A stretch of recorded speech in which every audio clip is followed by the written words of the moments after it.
101.9 FM, of course, the drive with the area gang. And we have some 26 minutes more before 5 p.m. I've got a special conversation right here. I told you earlier on about it.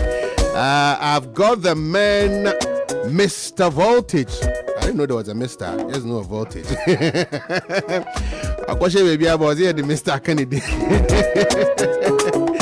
I'm going to have a quick conversation here on the drive with the area gang. Good afternoon and welcome to the show.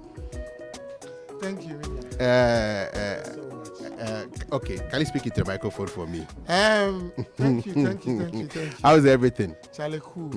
When did the Mr. When did you add a Mr. to your name? I just know Voltage. I don't know Mr. Voltage. Rebranding. Yes. Okay. What was the decision? What was the reason behind it? A lot of people were complaining. You know, when you go on the internet, you're looking for Voltage. Yes. So voltage in the door. So many voltages. I go some more voltage and I say, oh, okay. And I'm very different. So I added a Mr. Okay, Mr. Voltage. Oh, Paco Rich Nema was that. Oh, okay. Mr. Voltage. Okay, now we know the identity. Mr. Voltage. What kind of music do you do? Do you do high life or you're a dancehall act or what do you do? Because I feel these influences in your songs. Yeah. All round. All round. That's what I would say. Okay. I can't pinpoint one genre. Say, yeah, when I'm no. I think I can do everything, so I'm everywhere. Okay.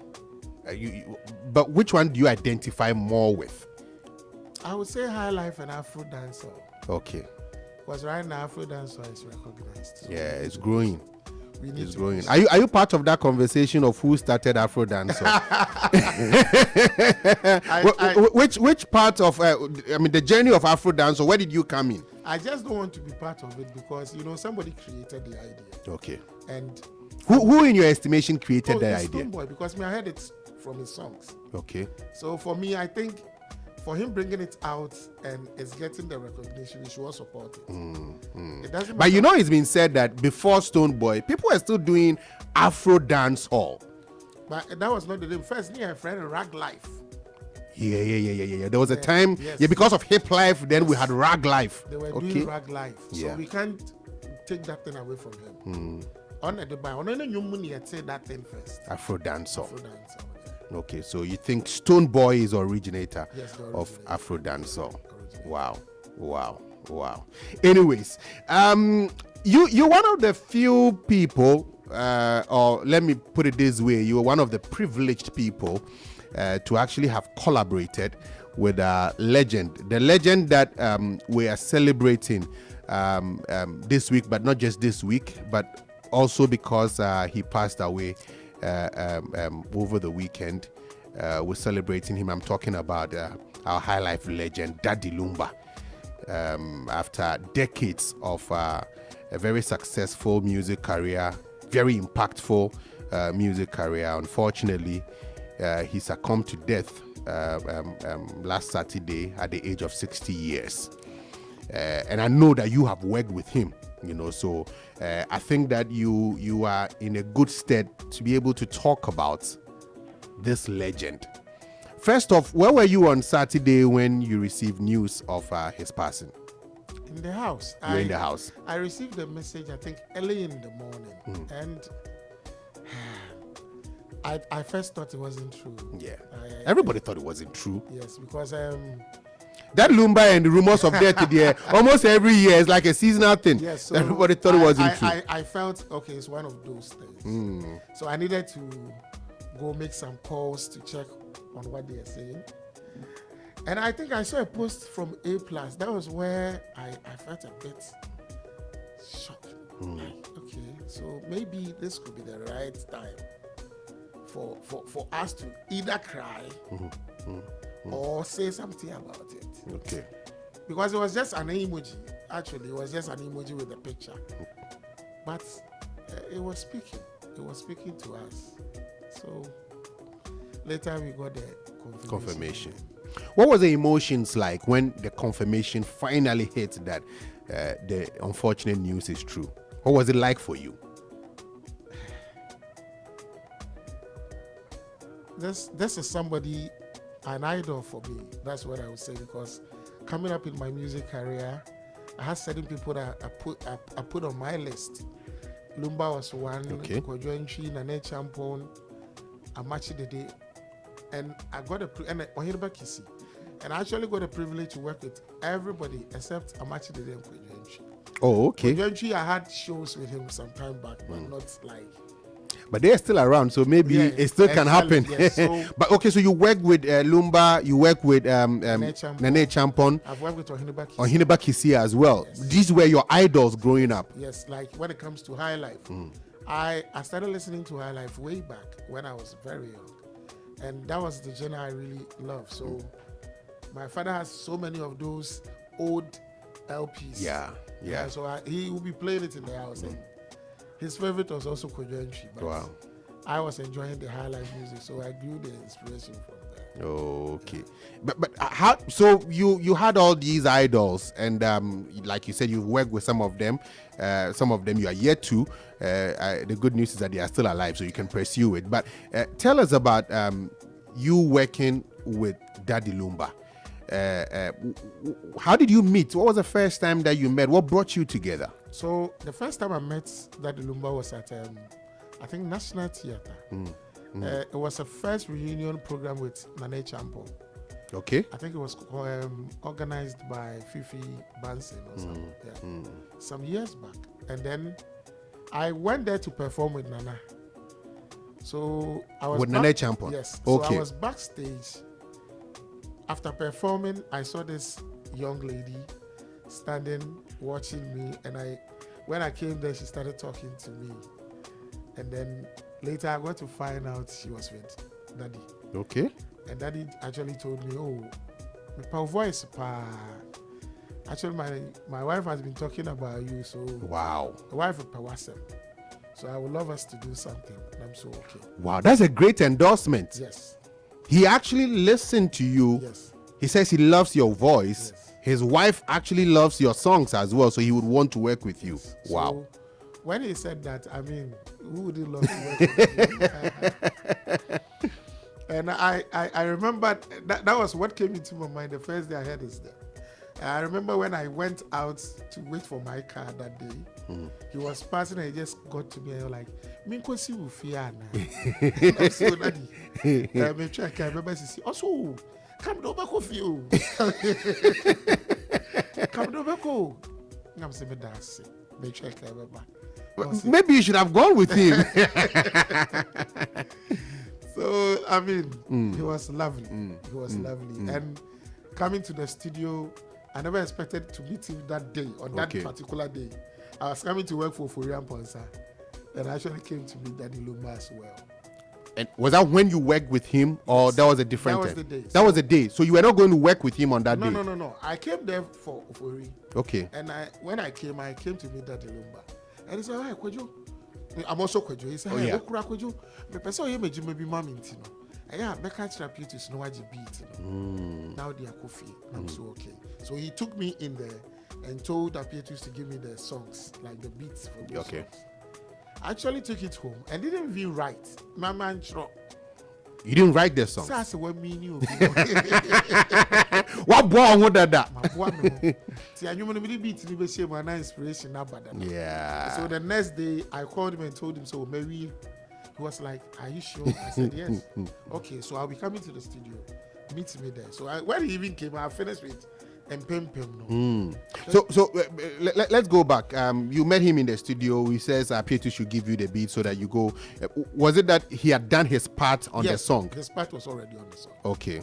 So I just took. He actually gave me only the beat. Okay. Because they made me listen to his song. Yes. Okay, his part. Yes. So then they gave you the beat. Then you went to do yours. Exactly. Okay. So I still have the beat on the CD. It's there. Wow. It's still there. So afterwards, like. After doing the first one, he was like, did you write it yourself? And I'm saying, yes. Wow. That's what I didn't even write to where me creative can come back to you. I said, So when I was doing the second one, he was even with me in the booth. Okay. He sat beside me. And I'm actually going to ask you about that, because especially in recent times, people don't get to connect in the booth to record. This one, if you go to America, I record, also to Ghana, also why you're there, then they are call studio on one mixing. So you never really get to meet. But you had the opportunity to be with him in the booth. Yes. What was that experience like? Walk us through it. I was at that time, I was actually working with everybody. So it was, for me, it was normal. But meeting him and him also endorsing you, was another feeling. So in my mind, Charlie, this is the time. That was what came into my mind. Okay, so this is the time. And so I needed to prove myself, and that's it. So when I was recording the second one, he was actually with me in the booth. Me too, in no hurry. So I think after I finished mine, Apiotis was going out, and he was going to eat. And Lumba, most of the time when he's recording, he doesn't want anybody to be there. Okay. So he actually said, "Kweju, where do you that's it? Naka mama mi wiye ya na yasa kasa." And Apiotis said, "Me kwedidi. Why am I not recording wa?"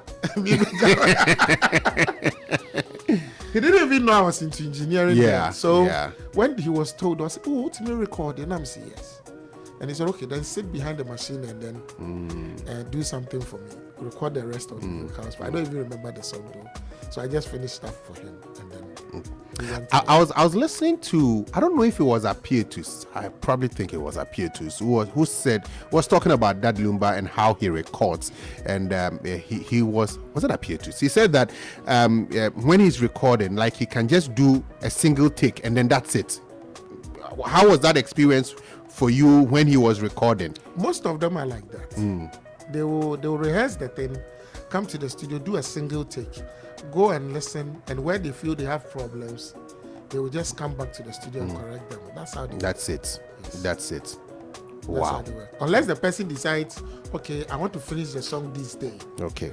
But if it's more, they do more of a sketch. Okay. Okay, so let me go and listen to it. If I'm okay, then I'll come and do the finishing touches to it. So how many songs did you do with Daddy? It's two. Two songs. So one is the Mpimpim, and which was the other one? Masadie. The original title was Masadie. Later, almost friend we are singing Abe Yuama. But the original title of that song was Masadie. I've heard stories, right? I don't know if it is true or not, that you were actually not compensated for any of the songs that you recorded with Daddy. Was that the case? Let's keep this one.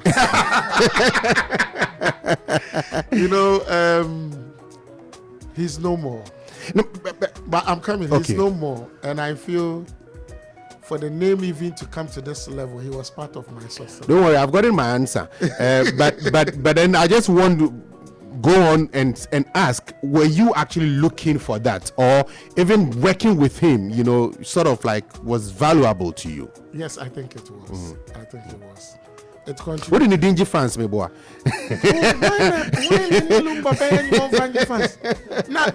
Me call it musicians, be correct. So I'm gonna Lumba. Yeah, I mean, like they're bigger persons in the industry. At that time, there were so many of them. Yeah. I couldn't get that privilege. Until say, social media. I think I went and did some interview in Kumasi. And some of my colleagues went there and they were bashing me like, when your chance and then Lumba But and it was a great song actually. The song that you did with him was a great song as well. Yes. It was a hit track. Yes. I think that Masadia was not even it was not even a promotional song. Yeah. And after I came on that song, it turned into a promotional song. So when I did my own background work too, because those were not the songs he wanted to promote. I realized that. So some of the DJs that had that song at that time, they were playing Nanewu and Ayewu. So I checked the number of the track number. Yeah. And if I know you, I'll call you and tell you, hey, play track. Track 4. Track 4. Yeah. And I compare track 5. Many Lumba on you. To what is a uni Lumba on your man? No, or to almost starting so more born and then it changed. Yeah, yeah. I mean, everybody wants to play a Lumba song, you know. Back in the day when I used to play High Life on radio, I mean, you can't play High Life without a Lumba, without Lumba songs in it. You see, he has done what I think no musician has done before. 33 albums. 33 albums, yeah. And as on each album, you may get 3 or 4 hits from that album. If not hits, popular songs. Or popular song or albums need BR. Yeah. Yeah. So that tells you the level of every album he released was a success. Yes. I mean, musicians who have ups and downs, they release a very good album and then maybe a flop album. I don't think that he had a flop album. I don't think so. Oh no, need be 2. Yeah. Yeah. Benya 2 or so. Benya 2 songs, it was a hit. Okay, 3 songs, 4. Songs, yes. Yeah. Now, many regard him as a pioneer, like a cultural icon, right? I know that people are doing some comparisons here and there, but how do you see him? What has been his impact to you as an individual, as an artist, as a high life artist yourself? How do you see his impact on music and culture generally in Ghana? I must say, Burger High Life and High Life music, he was the face. He was. Okay. Because you can't mention High Life and skip his name. His name will definitely come first. His name will definitely come. For me, I don't see Kwadwo as a High Life musician. Yeah, I mean, people talk about his rhythms being more of reggae rhythms. Kwadwo is more of Afro-pop, you know. Reggae artist. But with Lumba, there is High Life, there is Bogart, and no. Yeah. And so Lumba, I remember I asked him a question in the studio, how he comes about with his ideas, I mean, to create songs. And he told me he looks around. Okay. Looks at life. Yes. I see BBI. Yeah. So it gave me a different perception about music as well. Because he was talking about Nanewu. I was asking him about Nanewu. And he told me, when somebody dies, the people in the house will not even eat. But in Nano, Nanewu, and I was a kitchen with you, and I am. It is all what to say.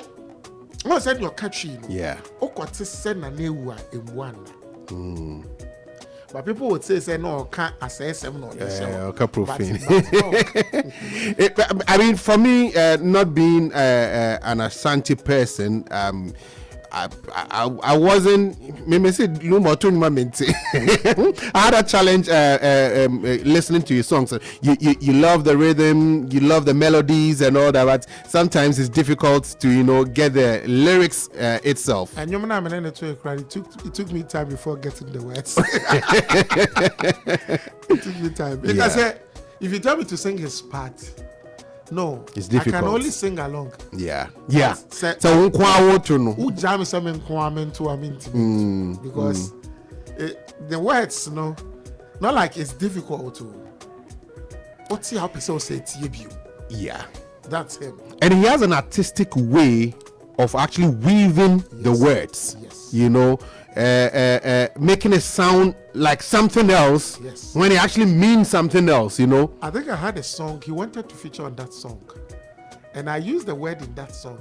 And he was like, Kojo, asem we home, Kofwaka, Dane, Assembly Chiano, Sinitrase. So I took that thing from him like, oh, okay. So sometimes even if you want to say something now, too common, which me can in a different way. But I think also that brings up the artist in you. Yes. So he has been very impactful, and I can say I thank God for making me meet him. Yeah. And then being part of his catalog, a big success for me. PLUZZ. Do you have any memorable moment with him that you can easily recall? Let me say this in the advance. After recording the full album, okay, so he told me something for master CD in brand Wofi. Okay. And I'm saying okay. So master CD, and I was taken to his house. I went there. I was ringing the bell. This man was not opening the door. So I called Apiatus and told Apiatus, said, Rapia, Lumba will gate, you know. I said, sir, what ball? I'm saying, I say, okay, don't worry. Could you not the camera? Ninja camera, and say, Daddy, me coffee you, no, my baby, my boma won't be. Or baby do. And I'm like, are you serious? I say yes. Oh, you feel or show no, sir. So you can't try camera anymore. Like joke me, can I say? As some can say, Daddy, my baby my friend was just gonna be called. I said, what did you go? She was actually watching you, hearing the bell, as if you know. And I also started laughing. I was like, wow. And you know, I must say this: that album, Nankasa Crack cover, it was done by Bulldog. Yeah. Bulldog may design his album, no? So he was in the house when I went. Oh, okay. So Bulldog was there when you went. So, he's something else. Yeah, he's an enigma, Daddy Lumba. But let me come to you and let me come to your music. You know, having been in the industry for a period, having worked with some of these greats, having worked with Daddy Lumba. In what ways do you feel responsible as an artist, right, to carry on with his legacy, what he has left behind? You know, in what way do you feel responsible that I need to do this, you know, to match up with or try to catch up and carry on with his legacy? Well, he has given us a very big task for us to do, because to fill that vacuum, no, ain't easy. So we need to really work hard. Whoever will get into that shoes, no, shoe no so. Yes, your size no could be. One work is we'll call it in French. We say size bull. It's too big. Oh no, yeah, there he's the greatest. And then, for me, you can get closer. But you can never be him. No, you can never be Lumba. Maybe another brand be better. Lumba. Maybe before. But Lumba is Lumba. We'll be wrapping up shortly. Let me talk about you. Let me talk about your works as well before we wrap it up on the show. It's been a while. What are you working on currently? Okay, so I released some songs, I think from last 2 years to now. Okay. And so I'm promoting those ones, and I will be dropping some new songs till this problem came. Oh, okay. I mean, I was supposed to drop new ones. I have a song with Samini. I'm working on. I will be dropping it very soon, and then other songs as well. I think this is the time for us to go back to the high life more, because space in the song. Is here now DLA free monochrome. I can see more. When looking back, you're losing so many people. Until this one, I hate here more, and we have to. We don't have to sleep. We can't sleep. We keep talking about going international and putting Ghana out there, and there's been conversations of what genre of music do we actually take there to give us the right national identity. You think it's high life? Every country has an identity, and I think Ghana's identity is high life. So that's why I was telling you, for me, I think we need to also push the Afro dancehall, because these are two genres that comes in its own unique way. That is not like the ones we know. So let's just push the two. because me I fit into those two, so Yeah. I will be working in those two. Those two. Mr. Voltage, how do your fans connect with you? Oh, on all social media platforms, there's a Mr. Voltage. Mr. Voltage. Mista, and then you add the voltage. Mista. Mr. Then you Ah, add okay. the It's not the normal Normal Mr. that we Mr. know. We should why an art Mr. Mista and then Voltage. Voltage And ni no, enim and na. no kwa men kwa na me this. And unko unko hu VR bia. Anyways, thank you very much for coming on the show this afternoon, Mr. Voltage. It's been nice having this conversation with you, and we're hoping that the light that Daddy Lumba left will shine through some of you guys as well. Amen. Yeah, you need to carry the torch and then push it forward. I want to say this. Nobody was. I mean, we're not expecting this to happen. So for it happening like this, we all need to help. Give him a very good goodbye, Yeah. and then let's just forget about our differences, Charlie. Life now is short. Yes. Life is short. All right. So- Thank you. That's Mr. Voltage joining us.